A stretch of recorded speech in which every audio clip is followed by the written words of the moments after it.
This video is sponsored by Autel, manufacturers and suppliers of professional diagnostic tools, equipment, and accessories. Visit autel.com to learn more. Scanning and recalibration are very hot topics in the collision repair industry today.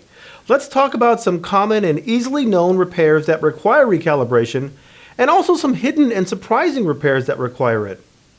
Some common repair procedures that require ADAS recalibration include windshield R&I or replacement, bumper R&I or replacement, sensor R&I or replacement, structural damage repair to mounting area or brackets of sensors, including radiator supports with radar or LiDAR and quarter panels, battery disconnects, alignments, and suspension damage.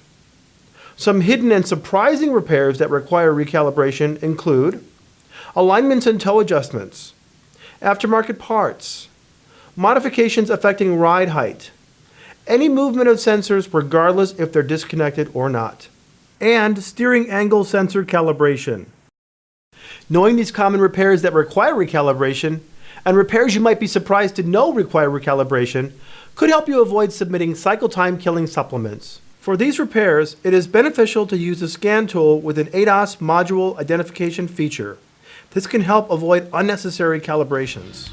I'm Jason Stahl. Thanks for watching.